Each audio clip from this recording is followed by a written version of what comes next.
grâce dans vos maisons. Merci de me recevoir à nouveau chez vous. C'est pour moi un véritable privilège de faire ces émissions et de voir tous vos commentaires. Merci pour votre support. Alors, je m'appelle Fifa Marie-Thérèse. Je suis leader dans le ministère des Lions Unis en Christ.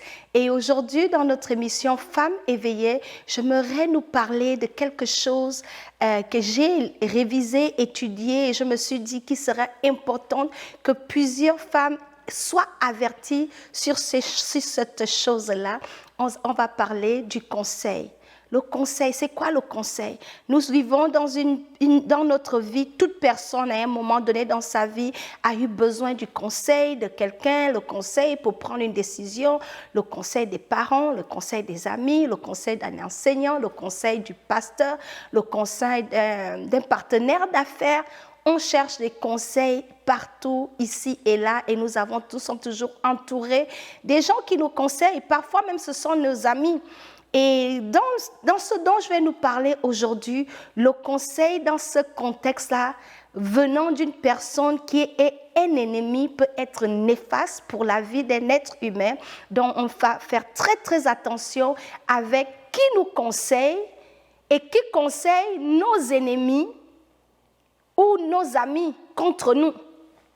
Parce que ça aura deux niveaux. Qui conseille nos amis contre nous ou qui s'alignent avec nos ennemis pour leur apporter des conseils, leur apporter les conseils qui vont nuire à nos vies, des conseils qui vont mener à notre défaite, à notre destruction, qui vont même mener à la mort. Donc aujourd'hui, je vais nous parler d'un homme dans la Bible qui était très, très, très doué en ce qui concerne le conseil. La Bible dit que son niveau de conseil était au même niveau que Dieu. Donc il avait un don puissant de conseiller. Lorsque j'ai lu l'histoire de cet homme, j'étais choquée de voir comment quelqu'un peut utiliser son don pour détruire une autre personne, si les motifs du cœur ne sont pas bien. Donc, avant d'aborder ce thème, je vais rapidement faire une petite prière. Donc, fermez vos yeux, prions ensemble. Seigneur, nous voulons te bénir, Seigneur, encore une fois pour cette opportunité que tu nous donnes. Bénis ta parole qui va sortir de ma bouche, Seigneur. Je prie pour la clarté, je prie pour la direction divine, Seigneur. Je me rabaisse devant toi et je prie que tu libères un esprit d'entendement, un esprit de discernement, un esprit de sagesse et un esprit de révélation dans la vie de toutes les personnes qui vont écouter cet enseignement aujourd'hui, afin qu'elles puissent discerner les gens avec qui elles s'associent, afin qu'elles puissent savoir de qui prennent leurs conseils et qui conseillent leurs ennemis ou leurs amis contre eux, Seigneur. Je te recommande ces moments entre tes mains. Glorifie ton nom, Saint-Esprit. Je te donne toute la place. Parle au travers de moi et que Christ seul soit glorifié. Que Christ seul soit glorifié et que la parole de Dieu qui va sortir dans ma bouche soit vie et force dans le nom de Jésus. Amen. Amen. Alors, sans plus tarder, aujourd'hui, je vais nous parler du conseil d'Achitophel. En anglais, on l'appelle Ahitophel, mais en français, il s'appelle Achitophel. On trouve l'histoire de cet homme-là dans le livre de 2 Samuel et je vais vous donner quelques références pour que vous puissiez vous-même approfondir la recherche. Aujourd'hui, comment je vais aborder ce sujet? Nous allons dans un premier temps mettre en contexte, connaître qui il était. Ok, nous allons voir ce qu'il a fait et du scénario que nous allons tirer de sa vie, nous allons tirer des leçons. Au regard de ce qu'on aura appris de lui, nous allons tirer des leçons que nous allons pouvoir appliquer dans notre propre vie et enfin nous allons voir la solution. Comment faire si nous avons des Achitophels dans notre vie? Comment on gère cet esprit-là? Parce que c'est un esprit. Donc voilà, je vais faire une mise en contexte vraiment tout mélanger et suivez-moi seulement. Alors, Achitophel, en fait, il était le conseiller. C'était le conseiller du roi David. Il était également le grand-père de Bécheba. Bécheba, c'était la femme que vous tous vous connaissez, le péché de David, comme il est sorti avec la femme de son soldat, et puis il a tué Uri pour prendre sa femme. Vous connaissez toute l'histoire. Donc, Achitophel était le père de cette Bécheba-là, avec qui David avait commis l'adultère. Donc, c'est un peu ce qu'il était. La Bible nous dit dans 2 Samuel chapitre 16, verset 23, qu'Achitophel, les conseils qu'il donnait, les conseils donnés en ce temps-là par Achitophel, avaient autant d'autorité que si l'on eût consulté Dieu lui-même. Il était ainsi de tous les conseils d'Achitophel, que ce soit pour David ou que ce soit pour Absalom. Donc ça veut dire que ce gars-là avait de la connaissance, il avait une sagesse que tu n'avais pas besoin d'aller chercher Dieu pour savoir ce qu'il fallait faire. Quand il te donne un conseil, c'est un conseil que ce n'est pas la blague. Tu as intérêt à l'écouter. C'était ça son don. Il n'y a pas beaucoup d'hommes dans la Bible dont on a donné le titre d'avoir le conseil au niveau comme si c'était Dieu lui-même qui parlait. Donc il avait ce don-là. Et David étant roi, devait avoir des conseillers, comme les présidents, comme tous les rois, ont besoin des gens qui les conseillent. Et il était cet homme-là qui conseillait David. Maintenant, vous connaissez Absalom. Absalom, c'était le fils de David. Il décide de faire un coup d'État, d'arracher le pouvoir à son père et de prendre le pouvoir. Donc, il se rebelle contre son père et il cherche des moyens de renverser le royaume de son père pour qu'il règne à la place de son père. Et pour réussir son coup d'État, il avait besoin de s'entourer des hommes qui avaient, comment dirais-je en anglais, on dit skill, des hommes qui avaient la formation, des hommes qui avaient des compétences très, très pointillées pour renverser un roi comme David. Parce que vous savez que David était un roi puissant, ce n'était pas n'importe qui, c'était un homme de guerre. Donc pour renverser un roi comme ça, ça te prend la stratégie. Et là, c'était déjà assez tragique de voir qu'un fils veuille renverser son père. Mais ce qui est détonnant, c'est que le même Achitophel, qui était l'homme de confiance de David, qui travaillait pour David, a changé de côté. Il a changé de position. La Bible dit que Absalom a pris des grands hommes d'Israël. Il a pris plusieurs hommes pour les amener dans son camp, pour les liguer contre son père. Et parmi ces hommes-là, ce monsieur Achitophel a suivi David. Vous allez vous poser la question, pourquoi il a fait une telle chose?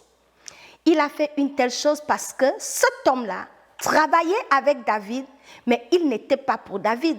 C'était un ennemi masqué au service de David. Il attendait juste patiemment une opportunité, une occasion pour faire tomber David. Et là, il a vu l'occasion. Le fils de David se lie contre son père. Il a dit, ce que je voulais faire depuis à David, voilà le moment. Cet Achitophel voulait la mort de David. Tout le temps qu'il travaillait pour David, le désir de son cœur était de voir David mort. Mais il fallait qu'il trouve un moyen, parce qu'il faut bien justifier comment tu as tué quelqu'un. Donc c'est comme ça, il s'est allié au fils de David. Et lorsqu'il va s'allier au fils de David, voici le premier conseil qu'il donne au fils de David. Vous allez trouver ça dans le verset de 2 Samuel, chapitre 16, verset 21. Dans ce 2 Samuel, chapitre 16, verset 21, voici ce que Achitophel dit à Absalom. Absalom, tu sais quoi? Pour dénigrer ton père, pour le renverser, pour l'humilier grandement. Parce que pour faire tomber un chef d'État, le renverser aussi, gâter son nom publiquement, ça peut aussi tuer quelqu'un. Donc il dit, je vais te donner mon premier conseil. Va, prends toutes les concubines de ton père. Va coucher avec elle en plein jour et en public, au vu et au su de tout le monde. Et comme ça, je vais vous lire ce qu'il a dit, je vais lire ça. Et Achitophel dit à Absalom, va vers les concubines de ton père, les concubines que ton père a laissées pour garder la maison. Ainsi tout Israël saura que tu t'es rendu odieux à ton père. et les mains de tous ceux qui sont avec toi se fortifieront. Donc voilà un conseil assez diabolique. Et Absalom, puisque c'était un fils aussi impoli, rebelle, qui voulait gagner le royaume d'une manière machiavélique, il est allé devant tout Israël, il a couché avec toutes les femmes de son père. Il ne s'est pas arrêté là. Il a donné un deuxième conseil. Mais quand il a donné le premier conseil, on a informé David. Là, David est en fuite pour sa vie. Les gens sont venus dire à David, voici ce que le conseil qu'Achitophel est en train de donner à ton fils. Et là, il a un autre plan. Et David a prié. Je vais vous dire ce que David a dit. David, connaissant Achitophel, puisqu'il travaillait avec lui, et il savait que le conseil de cet homme-là, s'il parle, ça va s'accomplir. Donc David, tout de suite, a prié. Et je lis, c'est dans 2 Samuel chapitre 15, verset 31. On vint dire à David, Achitophel est avec Absalom, parmi les conjurés, parmi ceux qui sont en train de préparer la conspiration contre toi, c'est ça, conjurer. Et David dit, ô Éternel, réduis à néant le conseil d'Achitophel. Donc, après cette prière-là, Achitophel a donné un autre conseil à Absalom. Il a dit à Absalom dans le verset, je vous donne ça ici,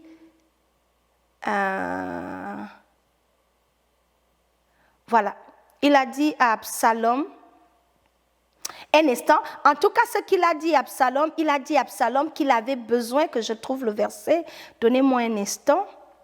En des mots, il a dit à Absalom, donne-moi 12 000 hommes et je vais tuer David. Donne-moi 12 000 hommes. Il connaissait le potentiel de David, la force de David. Il a dit, un gars comme David, ce n'est pas un doigt qui peut le renverser. Ce n'est pas une personne qui va le renverser. Il nous faut 12 000 hommes pour le renverser.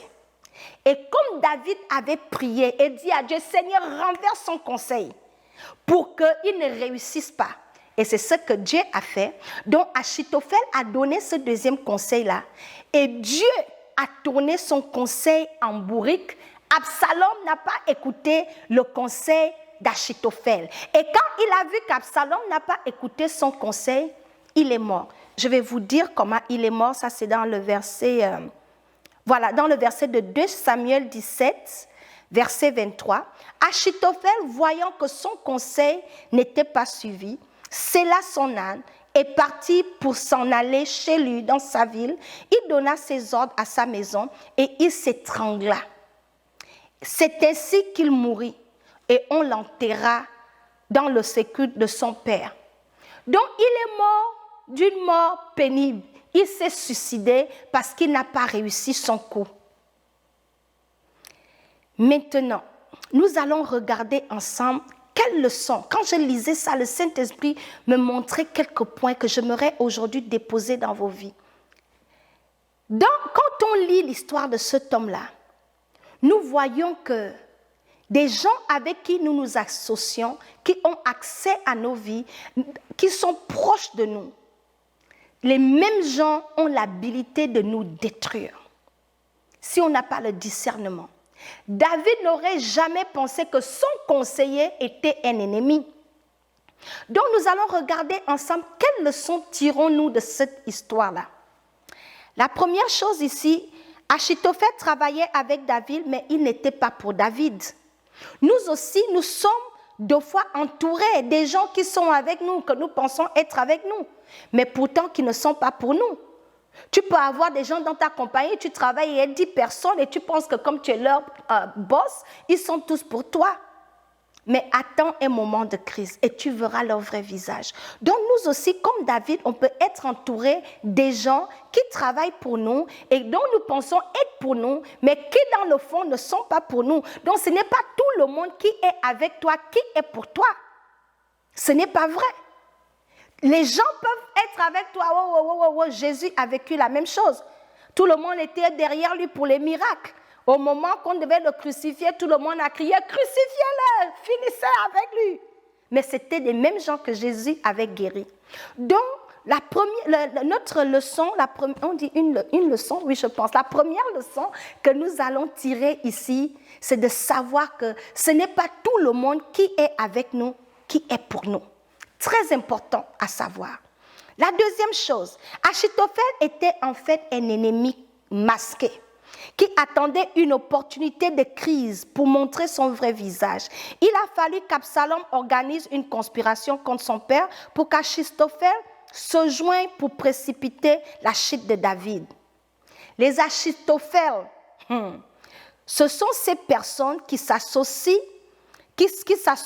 avec nous, ce sont ces personnes proches qui s'associent à nous, mais qui sont nos ennemis. Ils s'infiltrent dans nos vies pour avoir accès, pour avoir l'information, pour avoir les détails pour nous nuire.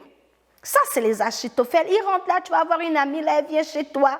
En fait, c'est pour venir tirer les renseignements. Ça chauffe avec ton mari. Toi, tu penses qu'elle est venue pour te conseiller. Déjà, elle est même là pour amener la nouvelle dans tout le quartier. Elle est même là pour vouloir prendre ton mari et te renverser. Ça, c'est un exemple d'Achitophel. Une amie masquée. Elle vient rire avec toi et toi, tu es à l'aise. Oh, c'est une amie d'enfance. Déjà, c'est une Achitophel masquée. Il suffit d'une crise avec ton mari, elle peut passer derrière, le séduire. Ça, c'est un exemple de l'esprit d'Achitophel. Une personne que tu pensais être pour toi, la même personne te renverse. Il y a même des cas où elles ont renversé et toi, on va te divorcer et prennent le mari. Les Achitophel veulent toujours prendre notre place ou trouver un moyen de nous mettre hors jeu. La troisième chose, les Achitophel nous connaissent bien. Nous partageons des choses importantes avec eux. Nous travaillons avec eux. Nous leur donnons accès à nos familles, à notre maison, à nos ressources. Ce sont des personnes de confiance. Ce sont ces personnes-là, tu as confiance en eux. Et c'est là où ils te gagnent. La quatrième chose, ce sont des personnes, lorsqu'ils veulent te détruire, si Dieu n'intervient pas, comme dans le cas de David, si Dieu n'intervient pas, ils vont te finir. C'est-à-dire, lorsqu'ils ont une idée derrière la tête, ils vont arriver à leur fin. Ça va te prendre la grâce de Dieu. Et voici les choses qu'ils peuvent faire. Ils peuvent, par exemple, j'ai donné l'exemple d'un divorce, ils peuvent provoquer la mort. En s'associant avec tes ennemis, leur donner les détails, comment te tuer, ils vont peut-être aller dire, oh, il aime boire. Si vous voulez l'avoir, mettez du poison dans sa boisson et il est terminé parce que c'est un alcoolique. Tout le monde ne sait pas que tu bois, mais lui, puisqu'il vient dans ta maison, c'est un ami proche, il te connaît un peu, tes petites faiblesses, c'est lui qui peut bien te livrer. Donc, les conseils d'Achitophel, ce qu'ils peuvent faire, non seulement la mort, ils peuvent créer la mort, ils peuvent amener la faillite. Tu vas leur confier ton entreprise, mais eux, ils sont jaloux que ton entreprise prospère et ils vont chercher les moyens de créer la faillite dans l'entreprise. Au jour que tu leur donnes la responsabilité, c'est le moment qu'ils attendaient pour que ton entreprise tombe et que tu deviens soit pauvre comme eux ou pour se venger de toi. Peut-être ça leur a tellement fait mal que tu sois riche et que tu réussisses dans ton entreprise et ils ne savent pas comment attirer le malheur dans ta vie. Ils vont amener leurs connaissances, leur savoir-faire et toi, tu vas leur faire confiance et leur donner une position de contrôle et c'est là qu'ils vont renverser ton entreprise. Donc, ils apportent la ruine, le divorce, ils peuvent aussi gâter ta réputation, ils peuvent aussi détruire ton ministère. Ton ministère également, ils peuvent voler tes connexions. Ils vont, tous les gens qui étaient avec toi, ils peuvent les ramasser et te laisser seul. C'est un mauvais esprit. L'autre chose que je voulais dire, les Achitophel sont remplis, alors là, ils sont remplis de fourberie, d'hypocrisie. Ce sont des personnes bien entraînées et malicieux. Malicieux et très dangereux. Pourquoi la fourberie? C'est parce qu'il travaillait très bien avec David et il cachait bien son jeu. Donc, ils sont fous. Toi, tu vas dire tes choses, ils sont toujours là, tu ne sais pas grand-chose d'eux. Tu ne peux pas redouter où ils sont parce que ce sont des ennemis masqués. Et plusieurs personnes, même des enfants de Dieu, se sont fait avoir à cause du conseil d'Achitophel. je vais donner le dernier point. Les Achitophel, ce sont des personnes qui n'ouvrent pas leur cœur, car Achitophel n'avait jamais dit à David ce qu'il ressentait. David ignorait ses vrais motifs. Pendant des années, il travaillait avec David sans que David ne sache qui il était réellement. Les Achitophel sont très, très cachetiers. Donc, ce qui fait que tu ne peux pas les saisir. Si tu as quelqu'un comme ça dans ta vie, tu ne peux pas saisir. Toi, tu vas toujours te donner, son un peu réservé. Indice, vérifie encore. Nous sommes entourés des Achitophel. Mais le point qui m'a frappé ici, c'est sa fin. Voilà un homme que Dieu avait donné un don. Il était au service de David. Il avait peut-être le don, mais David était un oint de Dieu. C'est pour cela, lorsque David a prié et demandé à Dieu de tourner son conseil en bourrique, Dieu a exaucé David automatiquement. Parce que David avait une alliance avec Dieu. David était oint de Dieu. Or, Achitophel, il n'avait que le don. De l'autre côté d'Achitophel, c'est que les gens même où ils vont même pour te gâter, ces gens-là même ont une mauvaise fin. Parce que nous savons comment Absalom est mort. Ce qu'il faisait, il ne rendait pas service à Absalom. Absalom pensait qu'il est venu se joindre à lui parce que peut-être il aimait. Non, il est venu se joindre à Absalom pour détruire également le fils de David. Parce qu'en sortant avec les femmes de ton père, c'est la malédiction qui vient dans ta vie. Donc les Achitophel ont vraiment l'esprit de diviser pour bien régner. Non seulement ils voulaient tuer David, mais ils voulaient aussi détruire la progéniture de David parce que son conseil a certainement apporté la malédiction dans la vie d'Absalom et même la mort. Donc, quand ils apportent le conseil, ce n'est pas qu'ils veulent le bien ni de l'autre, ni ton bien, ni le bien même de la personne où ils vont en association.